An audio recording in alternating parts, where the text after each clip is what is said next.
के आप वापस आएंगे तो हमारी रियासत में आपको नौकरी करना पड़ेगा।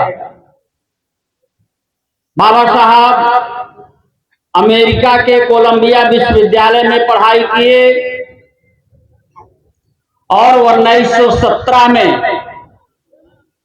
वापस भारत आते हैं और शर्त के अनुसार सयाजीराव गायकवाड़ के यहां नौकरी करने जाते हैं। आप जानते हैं छुआछूत चरम पर था। इस देश के शूद्रों को जानवर समझा जाता था। ऐसे में उनके साथ भी भले बाबा साहब कोलंबिया से पढ़कर वापस आए थे, भले इस देश में विद्वान सर्वत्र पूजते कहा जाता है, लेकिन वो बात बाबा साहब डॉक्टर अंबेडकर जी के लिए लागू नहीं होता। उनके साथ भी वहां घिनौना अत्याचार हुआ। बाबा साहब को अपना नाम छुपा करके, जाति छुपा करके पारसी होटल में रुक करके नौकरी करना पड़ा था। लेकिन जात तो जाति है, वो जाति कहां है? और वो बात पारसी होटल के मालिक तक पहुंची कि आपके होटल में रुका हुआ व्यक्ति वो महाराष्ट्र का महार है और पारसी होटल वालों ने बाबा साहब डॉक्टर अंबेडकर का सामान सड़क पर फेंक दिया। उन्होंने राजा से भी रिक्वेस्ट किया कि हमें रुकने का इंतजाम किया जाए, लेकिन व्यवस्था ने उनको कहीं भी रुकने के लिए कोई कमरा नहीं दिया। लाचार हो करके गायकवाड़ जी का बहुत बड़ा पार्क है, उसी पार्क में एक पीपल के पेड़ के नीचे बैठ करके बाबा साहब डॉक्टर अंबेडकर जी 23 सितंबर 1917 की रात बिताया और रोया। कहा, रो रो कर कहा बाबा साहब ने कि जब इस देश में डॉक्टर अंबेडकर जैसे पढ़े लिखे विद्वान के साथ इतना बड़ा दुर्व्यवहार हो रहा है, तो जो लोग हमारे लोग गांव और देहात में शहर में रहते हैं, पढ़े लिखे नहीं हैं, उनके साथ कितना बड़ा दुर्व्यवहार हो रहा होगा, या सोच करके मेरा कलेजा फटा जा रहा। बाबा साहब डॉक्टर अंबेडकर जी ने कहा, संकल्प लिया और कहा कि अब डॉक्टर अंबेडकर नौकरी नहीं करेगा, बल्कि इस देश में ये जो सरी गली व्यवस्था है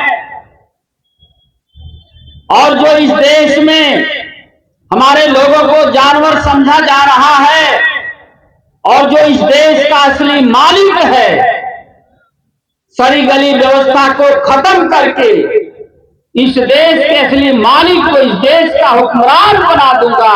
अगर ये नहीं कर पाया तो कनपट्टी पर गोली मारकर आत्महत्या कर लूंगा।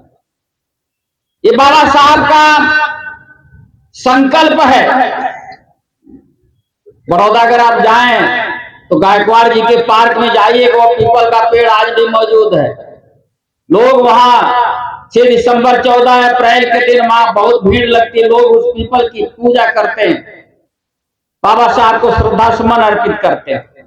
मैंने देखा, मैं गया हूं। और बाबा साहब डॉक्टर अंबेडकर का यही एक संकल्प, आज जो हम अच्छी स्थिति में हैं, बहुजन समाज अच्छी स्थिति में है, जो कुर्सियों पर बैठ रहा है, अच्छा पानी है। इस देश में 33 करोड़ देवी देवता हैं, उस समय भी थे, लेकिन किसी देवी देवता ने हमारी हालत के बारे में विचार नहीं किया। अगर कोई देवता विचार किया तो परम पूज्य बाबा साहब डॉक्टर अंबेडकर जी ने विचार किया। हमारे लिए भगवान घृतम दुग्धम च तांबूलम श्रेष्ठन्नम तथैव च शूद्र वर्जितम। घी, दूध, पान श्रेष्ठ अन्न शूद्रों के लिए वर्जित। शूद्र को घर में नहीं रहना चाहिए। उच्च स्थानम वर्जितम, ऊंचा स्थान वर्जित है। शुद्ध जलम ना पीबे, शुद्ध पानी नहीं पी सकता। ये सब किताबों में लिख करके हमारे लोगों के ऊपर ये लागू किया गया।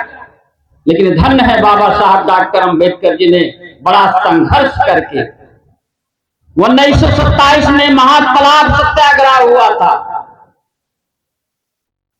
उस तालाब का पानी ऊंची जात के जानवर पी सकते थे, उसमें लैट्रिन पेशाब कर सकते थे, ऊंची जात के लोग उस पानी को पी सकते थे।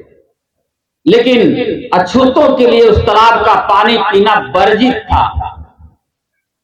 लेकिन बाबा साहब डॉक्टर अंबेडकर जी ने उसके लिए संघर्ष किया। उनको चोटें आई, संघर्ष किया, बॉम्बे हाई कोर्ट में मुकदमा लड़ा। 1937 में अदालत ने उस महाद तालाब को सार्वजनिक घोषित किया। और आज वहां जाकर के देखिए, जहां पर बाबा साहब डॉक्टर अंबेडकर को जाने के लिए लोगों ने उनके ऊपर लाठी चार्ज किया था, डंडा मारा था। और आज उसी तालाब के बीचों बीच 15 फुट की बाबा साहब डॉक्टर अंबेडकर की प्रतिमा खड़ी है। ये संघर्ष के नाते से है। बाबा साहब डॉक्टर अंबेडकर के संघर्ष के नाते से आज हमें अच्छी जिंदगी जीने का मौका मिला।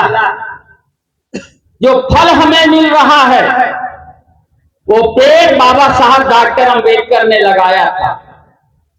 बाबा ने लगाया तो हमें उसका फल का आनंद मिल रहा है।